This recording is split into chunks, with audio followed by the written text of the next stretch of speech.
Tyranny is as old as the pharaohs and the pyramids, that the state stands above all men and their individual aspirations.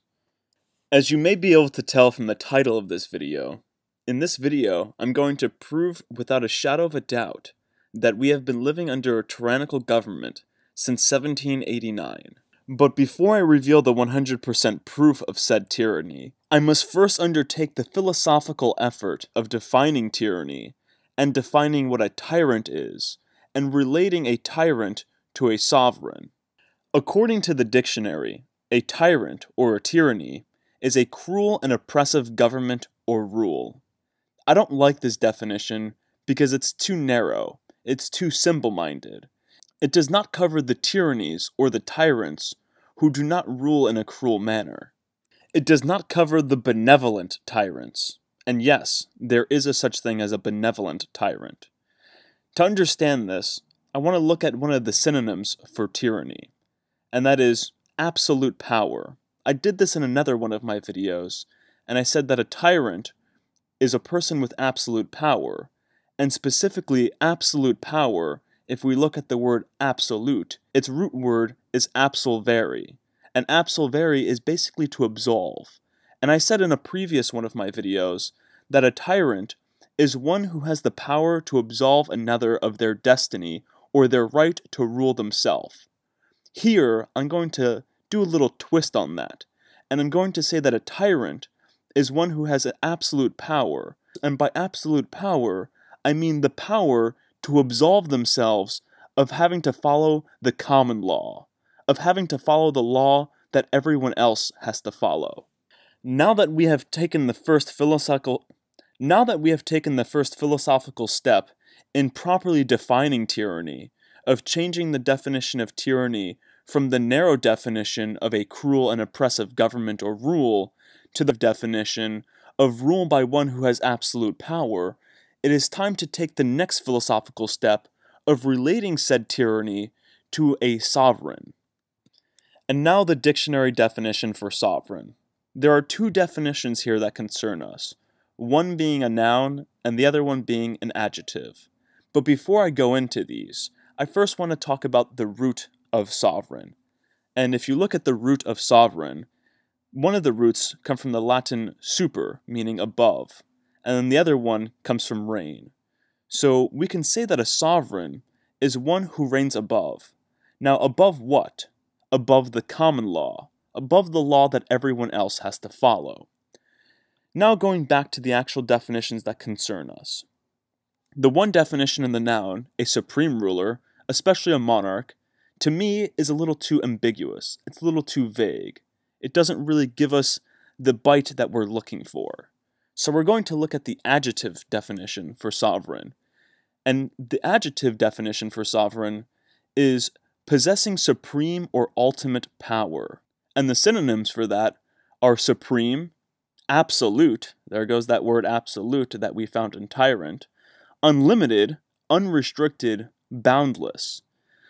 Those synonyms tell us that yes, a sovereign is one who is above the common law, one who is not restricted by the common law, one who has no bounds, and one who can absolve themselves from the common law. And this is precisely what a sovereign is.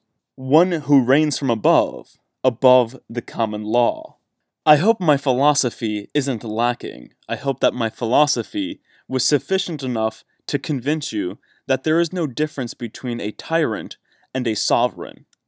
Because I won't be spending any more time in this video relating the two. Now I will be providing the 100% proof, the historical fact that we have been living under a tyranny or a sovereign since 1789.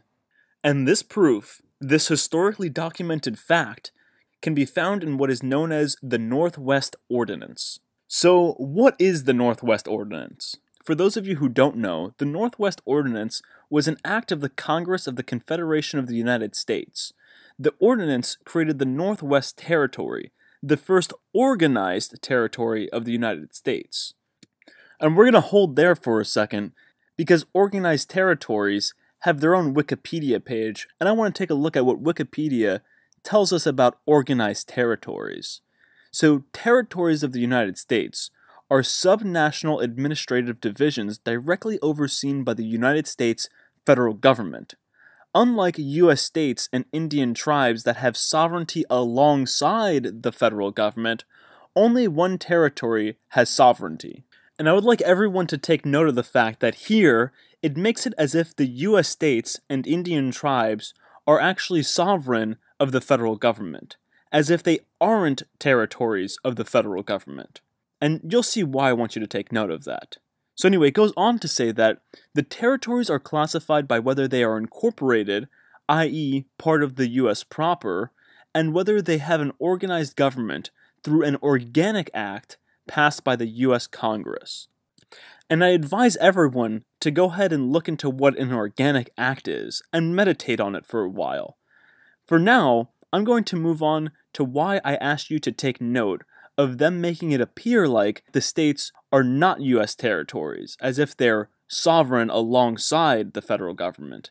And that is because there's this little graph on the side of this Wikipedia, and it says, Territories of the United States, and then it shows the flag, and then under that, it says the 50 states and the federal district, and then it shows the Commonwealth, the incorporated unorganized territory, the unincorporated organized territory, and the unincorporated unorganized territories.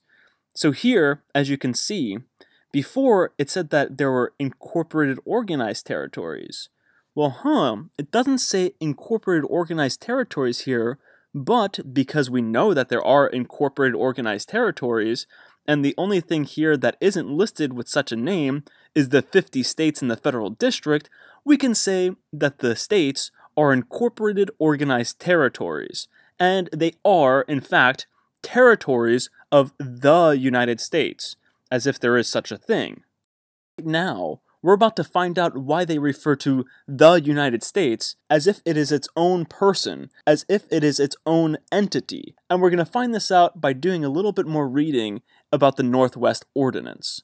So it goes on to say that the Northwest Ordinance was the response to multiple pressures: the westward expansion of American settlers, tense diplomatic relations with Great Britain and Spain, violent confrontations with Native Americans, and the biggest work of propaganda about the United States history, the weakness of the Articles of Confederation, and the empty treasury of the American government. And I'll go over this whole weakness of the Articles of Confederation and this assertion that the treasury was empty in one of the future episodes of my arguments against the Constitution.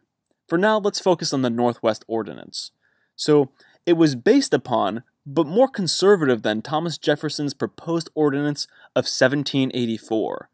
Wow, this is actually going to be more conservative than Thomas Jefferson's proposed ordinance of 1784?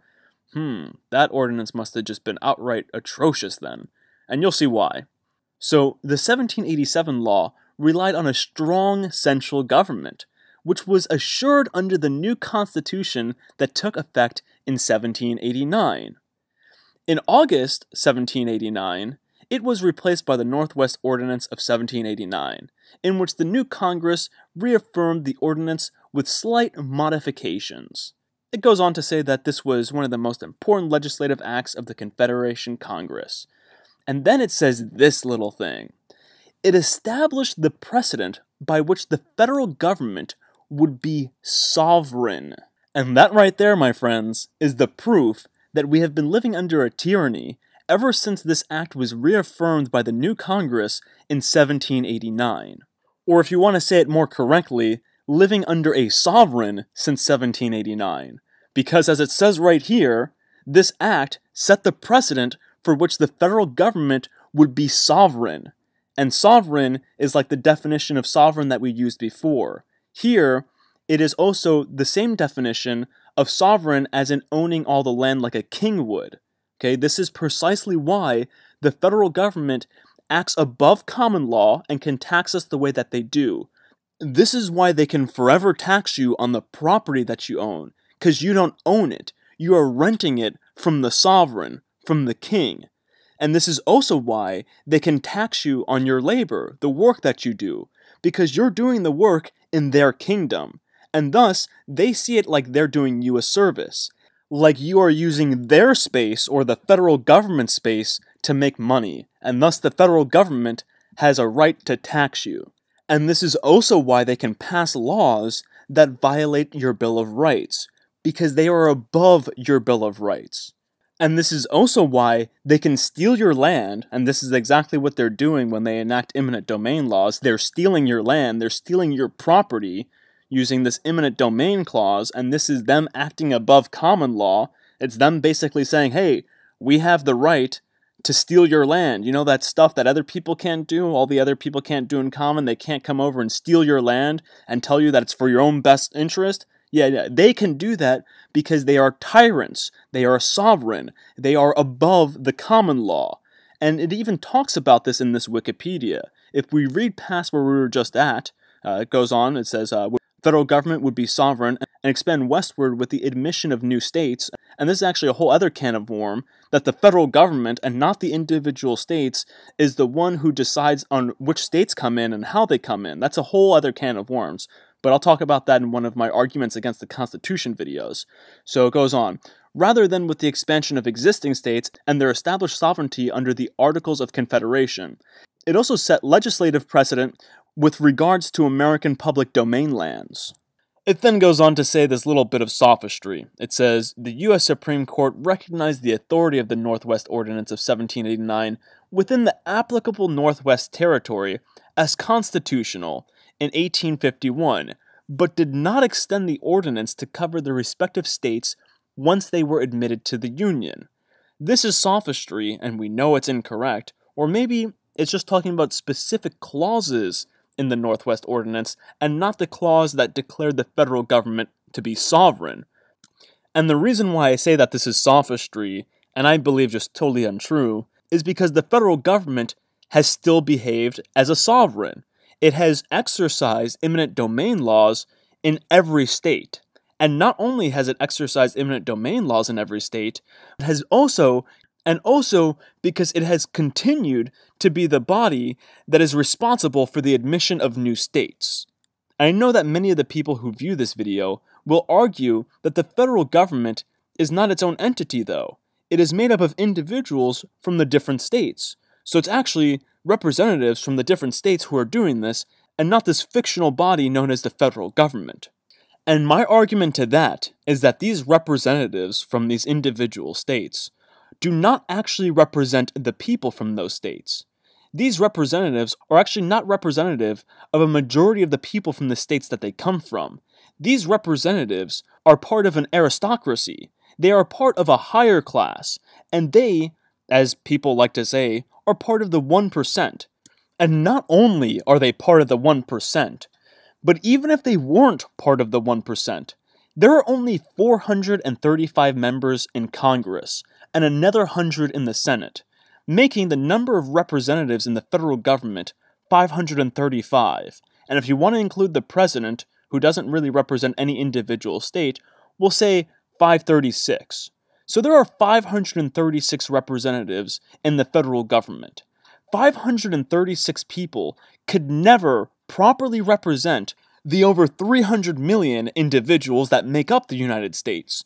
And this was actually one of the arguments that the Anti-Federalists made. At the time that the federal government was being established, at the time that it was being ratified, the time that the U.S. Constitution was being ratified, one state, the representatives that made up one state's representatives, the representatives in that state's legislature, had more representatives in that one legislature than the entire federal government did. But I will talk about that more in one of my arguments against the Constitution videos. For now, I ask the viewers of this video to give me their feedback, and especially if they have criticism. Open a dialogue with me. Convince me that I am wrong. Please, I beg of you. I would rather not feel like I live under a tyranny. It does nothing good for my health. We are a nation founded as a rebuke to tyranny, a nation of revolutionaries who refused sovereign reign from afar, a nation built on our differences, guided by the belief that we're all created equal. Michelle Obama pretending to be someone she isn't.